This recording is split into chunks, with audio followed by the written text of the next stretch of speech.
Everyone, and welcome to this week's edition of Inside the Fairbanks.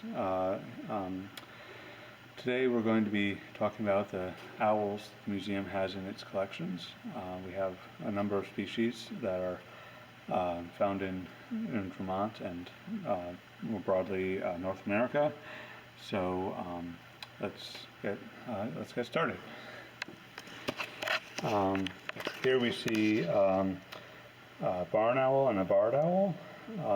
I think these are a couple that are fairly often mixed up just because of how similar their names sound. And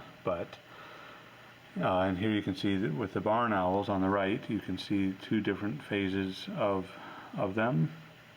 And these you occasionally see in Vermont, but not very often. The barred owl is one that is the most commonly seen, I believe, in Vermont and this region. And then moving along here, we have the great gray owl and the great horned owl, two of the largest owls in the area, probably the two largest ones from the area. And down here we have a small screech owl. And then moving along, we have Boreal owls here in this little bird tree on the left, and Saw-whet owls on the right. And normally there's a pygmy owl sitting here, which is one of the smallest ones we have in the collections. That one, though, is up in our X-ray exhibit for the time being. And here we have long-eared owls, which are rare in Vermont, and then a couple of short-eared owls here on the end. And so we have quite the variety that are at least sometimes seen in Vermont. And Hannah will go over a little bit more about which ones are commonly seen and which ones are not so commonly seen, and a little bit more about their life history. Here we are in our Arctic exhibit, which includes quite a variety of birds from the Arctic regions of North America primarily. And we have a couple more owls here. These two that are here together are hawk owls, and then we have here two snowy owls, which are very rarely seen in Vermont. We're actually at the southern end of their range here. So it's very rare to see them, but every now and then we do see a snowy owl here in Vermont. So that ends my portion of this segment, but Hannah will now take over and tell you a little bit more about some of these owl species. Hi everyone, and welcome to Inside the Fairbanks at the Fairbanks Museum and Planetarium. I'm Hannah Buckner. You have just seen a video from Beau, our collections director, about some owls, and so today we're going to be talking a little bit about each of those owls and looking more closely at them and their habitats. So let's get started. So first we're looking at the barn owl. Now barn owls are a medium-sized owl, and they have these long rounded wings and short tails.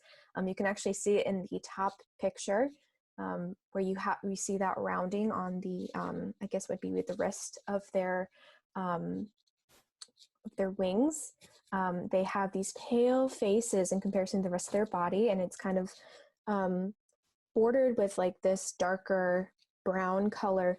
They have dark eyes as well. Typically they'll roost or nest in cavities like you'll see in the bottom picture, which basically just means like little holes, but sometimes they'll nest in abandoned barns, hence barn owls, or other buildings, and also dense trees. So they like to be hidden and somewhere that's silent and quiet.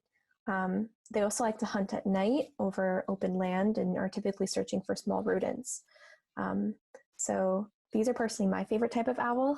I think they are really interesting, and they have a very unique flight pattern, which they kind of do this just like, it's a unique swooping pattern. I definitely encourage you to look it up. Next, we have the barred owl. Now, barred owls have large, stocky bodies, which means that they're very thick. But actually, the thickness that they have is mainly due to their feathers. They have rounded heads and no ear tufts, which you'll see in a second what those look like. They also have medium rounded tails, which you can see very closely in the top left picture.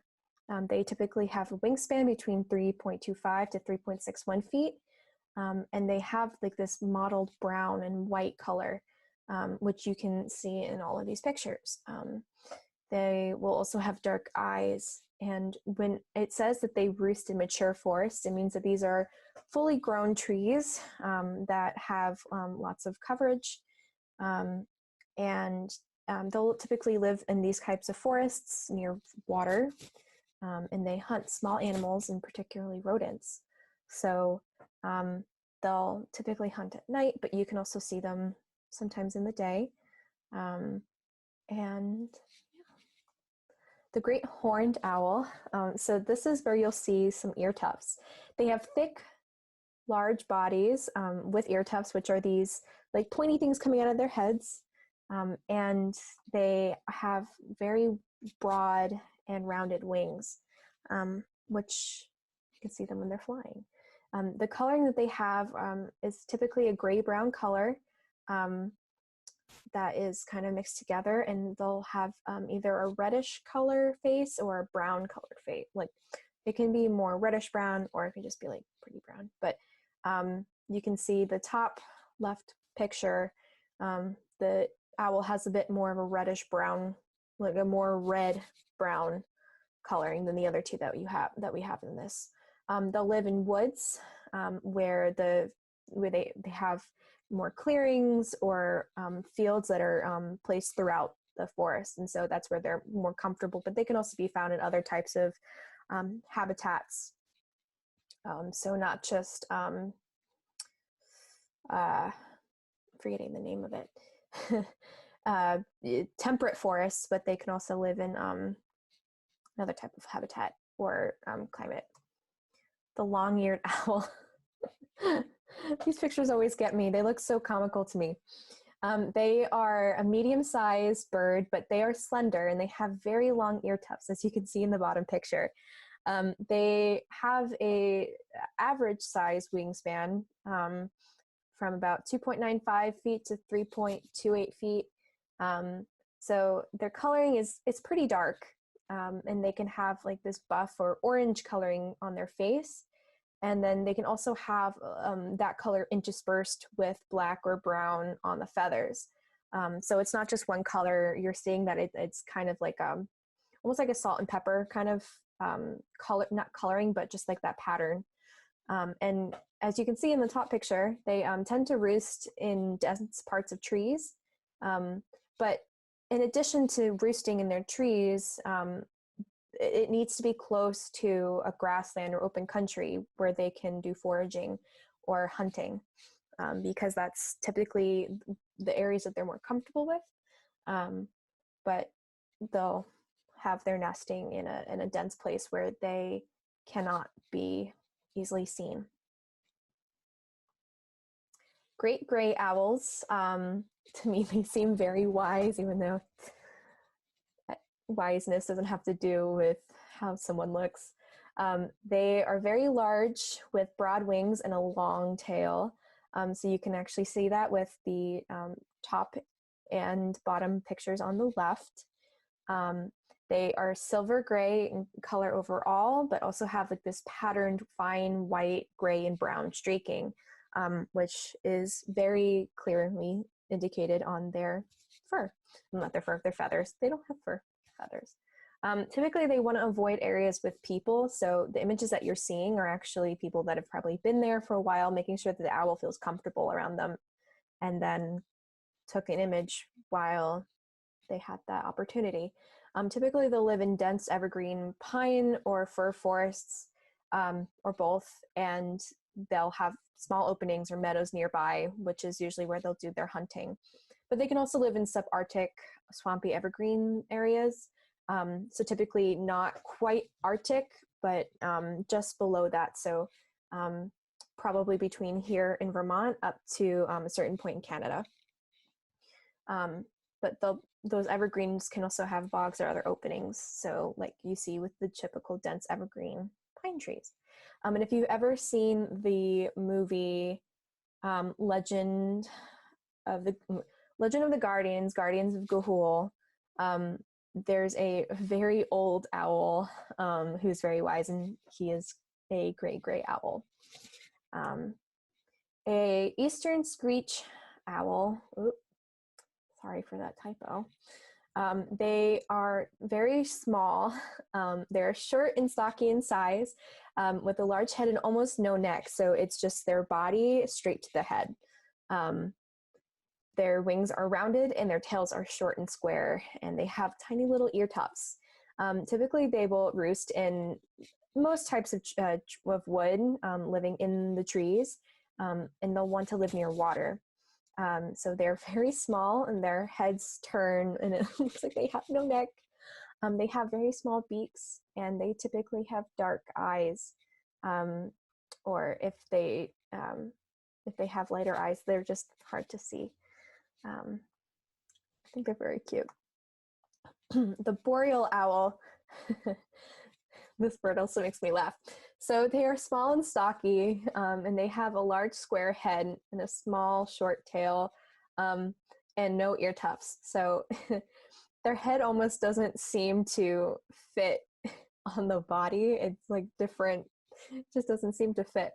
But when they stick their head in when they're sleeping or staying warm, it seems to work. They have an overall brown color with white spotting on the body and on the head, and they have brown streaking on the underpart and on the belly.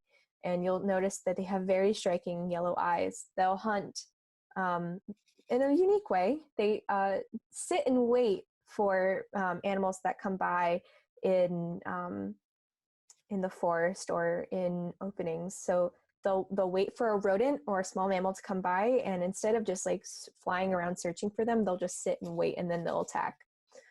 They'll live in boreal forests that have spruce, aspen, poplar, birch, and balsam fir, but they don't typically stay in the same tree every night. So they're always hopping around. I hope I say this right. The northern saw-whet owl. They have very small, they are very small with large rounded heads and no ear tufts, just like the boreal owl. They have this mottled brown coloring with a whitish face and white spotting on the head. And you also see that they have that continued mottled brown coloring on the belly. Though the juveniles, which is on the top, are dark brown with creamy yellow chests and bellies. So they get darker as they grow in age. And they'll live in habitats that are forests, but sometimes they'll live in open habitats where there's not many trees, but as long as there's a nesting site available, they can live there. But they'll prefer to live in forests. They're so small. A short-eared owl is actually, if you have been noticing between the ear tufts and no ear tufts, looking at this bird, you might actually be surprised that it's called a short-eared owl because it looks like it doesn't have any ears. And that's the point. They are medium-sized owls with a rounded head, short tails, and they have very small ears where you really cannot see them. They are there, but they're very small. And you have to look for them. You have to know what they look like.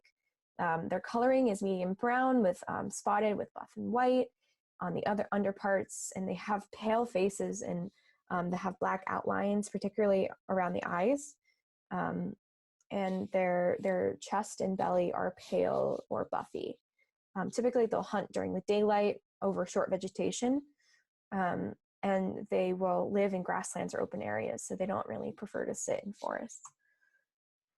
So if you ever watched Harry Potter, you will be very familiar with the snowy owl. The owl Hedwig is a snowy owl that was bought for Harry by Hagrid. So snowy owls are very large owls. They are very big, as you can see if you've watched the movies. They are very big in comparison to Harry, than just a typical bird owl. They are large and bulky with smooth, rounded heads. They don't have ear tufts, and they have very long, very large wings. They have varying amounts of black or brown markings on them and very striking yellow eyes. But the males tend to have paler markings, particularly as they get older. So females tend to have more of that salt pepper coloring. So the images on the left are females. They tend to sit on or near the ground in wide open areas. They don't typically perch in trees. In winter, they can also be found along shorelines and lakes and the ocean. And lastly, we have the northern hawk owl. They are medium-sized owls with an oval-shaped body with short and pointed wings, which you can actually see in the bottom picture. And they have a very long pointed tail, which you can also see in the picture as well. Their eyes are yellow, and they have a brown body with a white face that's also bordered with black on the sides from, like, what I guess you can consider their eyebrows down to the bottoms of their face. And then they also have this striping that is brown horizontally, which means the horizon, on the underside. So from the chest all the way down to the underside of the tail. They are mainly active during the day, but they do sometimes hunt at night, hunting small rodents. They live in open coniferous or mixed forests near open or marshy areas, meaning that they don't just live, they can live in coniferous forests, but also forests that have evergreens in them. So I'm assuming that they get their name northern hawk owl because they look like hawks. And those are the owls that we talked about today in this class. And I want to remind you that owls do not make great pets. They are very smart, but they are terrible as pets. They require a lot of work, and they aren't like they would be in Harry Potter, that took a lot of animal training.